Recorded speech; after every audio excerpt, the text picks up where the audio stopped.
جو سب سے بڑا چیلنج ہے ہمارے لیے،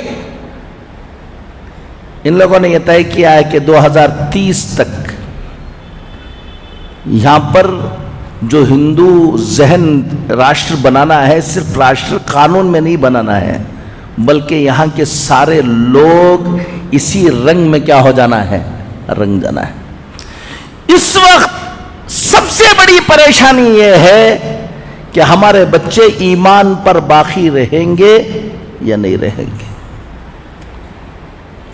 ہم اسکولوں کو بھیج رہے ہیں، ہم ان کی طرف توجہ نہیں کر رہے ہیں، ہم دیکھ نہیں رہے ہیں، اور آپ کو بتاؤں کہ آپ کے بچے جا رہے ہیں اور جانے کے بعد صبح سے شام تک کفر سن رہے ہیں، کفر بول رہے ہیں، کفر کے اعمال کر رہے ہیں۔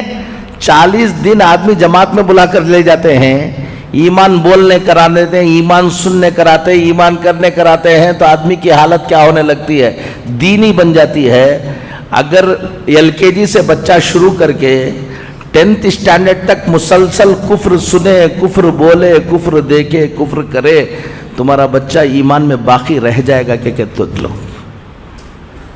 بنگلور میں میرا ایک اسکول ہے، میں نے 3 جنوری کو امبیڈکر ہال میں نے اپنا اینیول ڈے کیا۔ اس سے پہلے اس اینیول ڈے کی تیاری کے لیے ہال کو انسپیکشن کرنے کے لیے 2 دن گیا۔ اس سے پہلے 2 دن پہلے 2 تاریخ کو بھی ایک اسکول کا فنکشن ہو رہا تھا، اینیول ڈے ہو رہا تھا۔ 1 تاریخ کو بھی ایک اسکول کا اینیول ڈے ہو رہا تھا۔ میں دیکھنے کے لیے اندر گیا، 90% مسلمان بچے برقع اوڑھ کر آڈینس اپنے بچوں کو دیکھنے کے لیے آئے ہیں، اور وہاں پر پوجا کر رہے ہیں بچے، اور ہمارے پیرنٹ تالیاں مار رہے ہیں۔ وہ اسکول والے کرا رہے ہیں، وہ اس کو بات چھوڑ دو، اسکول بھی مسلمانوں کی اسکول ہے، اسکول بھی کس کی ہے، مسلمانوں کی اسکول ہے۔ اور آڈینس ایسا لگ رہا تھا کہ جمعہ ہو رہا ہے، وہاں پر سب ٹوپیاں پہن لے کوئی بیٹھے ہوئے تھے، سب برقعے پہن لے کر بیٹھے ہوئے تھے، وہ برقعے بھی پہن لے کر بیٹھے ہوئے تھے جس میں ناخن بھی نہ دکھے، لیکن ان کے بچے پوجا کر رہے ہیں اور کیا مار رہے ہیں۔ اب سوچ لو کہ یہ حالت ہوگی تو 10-12 سال کے بعد اس ملک کے اندر حالات کیا ہونے والے ہیں۔ ہم کہہ رہے ہیں کہ واٹس ایپ پہ ڈالتے ہیں فلاں بچی کیا کر رہی ہے، رجسٹر میرج ہو جا رہی، کچھ دیکھو۔ یہ تو ابھی بارش سے پہلے کی جو رمجم جھڑی جسے بولتے ہیں وہ ہے۔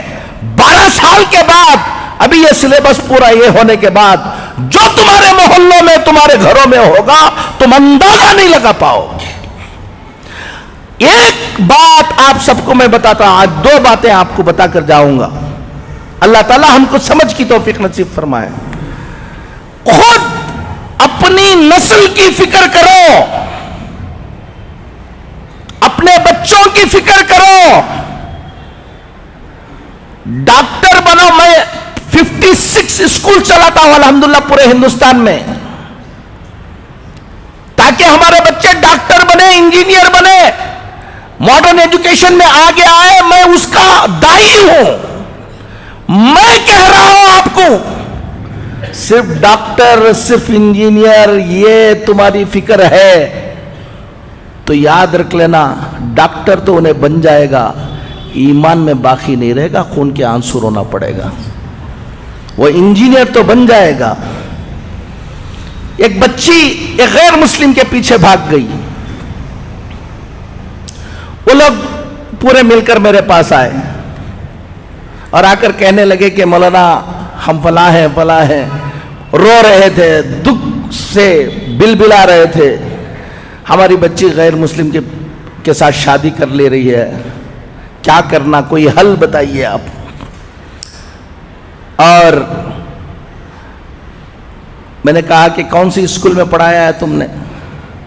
تو اسکول بتایا انہوں نے، وہ اسکول جہاں کفر ہی کفر ہے۔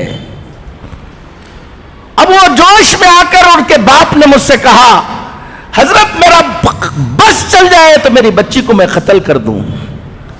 میں نے اس سے کہا تیرا بس چل نہیں رہا اس لیے قتل نہیں کر رہے, تیرا بس چلا تو تم اس کو قتل کر دیتے ہو بول رہے ہو. میں ایک بات بتاؤں تم کو, میرا بس چلتا تو تم کو قتل کر دیتا تھا میں. وہ بچی کی غلطی نہیں ہے. اگر آج سے 10 سال پہلے, 12 سال پہلے, 15 سال پہلے اگر تم کو آ کر میں کہتا اس اسکول میں, جس اسکول میں جا رہے ہو اس کا ذہن یہ بننے والا ہے, تم خیال کرو کہ ایسی اسکول میں داخلہ کرو جہاں اس کا کیا رہے, ایمان باقی رہے, تو تم مولانا کو کہتے کہ مولانا آپ بیکورڈ ہیں. تم بہت فارورڈ بن رہے تھے نا, لے لو. آپ کو بتا رہا ہوں دیندار گھروں کے بچے ایمان میں باقی رہنا. علی گڑھ گیا تھا میں, حضرت مولانا حکیم کلیم الدین صاحب دامت برکاتہم اللہ ان کی عمر کو دراز فرمائے, وہاں گیا. وہاں بیٹھا ہوا تھا, ایک صاحب آئے بڑے دیندار, کہا کہ حضرت آپ کو یہاں سے جانے کے وقت ایک آدھا گھنٹے کے لیے ہمارے گھر آنا ہے. کہا کیا بات ہے؟ ایک لڑکی غیر مسلم ہو گئی ہے, بہت دن وہ جا کے دوسرے سے کیا ہو گئی ہے, شادی ہو گئی. بہت دنوں کے بعد, سمجھانے کے بعد, 2 سال کے بعد اس کو بلا کے لے کر آئے. آپ کی زبان سے کچھ بول دیں گے تو انشاءاللہ. ہمارے گھر میں ہمیشہ اجتماع ہوتا ہے, سب ہوتا ہے, اس بچی کو بلا کے لے آئے. میں سمجھا ہمیشہ گھر میں اجتماع ہوتا ہے, سب ہوتا ہے, تو کسی اور کی بچی ہوگی, بلا کے لے آئے ہوں گے. اب میں گیا, بچی سامنے بیٹھی ہوئی تھی اور بات کرنے کے لیے کہا. میں نے کہا کہ تم چھوڑ دو, میں بات کر لوں گا اس کو. اب اندر جانے کے بعد کہا کہ یہ کس کی بچی ہے؟ کہا کہ کسی اور کی بچی نہیں مولانا, یہ ہماری بچی ہے. ہر ہفتہ کیا ہوتا ہے, اجتماع ہوتا ہے, دیندار ہیں, سب کچھ ہیں, ان کی بچی نہیں. میں نے کہا کہ بیٹا تم کہاں پڑھے؟ کہا گرکل میں پڑھے حضرت ہم. میں نے کہا کہ علی گڑھ میں تم کو اور کوئی اسکول نہیں ملی؟ گرکل میں پڑھایا. کتنے بچے تھے؟ پورا گرکل کفر سکھاتا ہے, اسی کام کے لیے بنایا گیا ہے. اب آپ اپنی بچی کو ڈاکٹر بنانے کا جذبہ, آپ بچی کو بھیج رہے ہیں, دیکھ نہیں رہے ہیں, اور اچھے مارکس آ رہے ہیں, یہ آ رہے ہیں, یہ سب دیکھ رہے ہیں. میں نے کہا کتنی اور مسلمان بچیاں تھیں وہاں پر؟ کہا کہ ہم لوگ ایک 6-7 بچیاں تھیں. کیا کیا پروگرام ہوتے تھے, کیا کیا, اب پورا بتایا. میں نے ان کو بلا کر بتایا ہفتے میں 1 مرتبہ تم گھر میں بٹھا کر اس بچی کو اجتماع سنا رہے تھے, اور صبح کو اٹھے تو شام تک وہ کفر سنا رہے تھے. تمہارے کفر, اس کفر کا اثر ہوگا یا تمہاری تعلیم کا اثر ہوگا.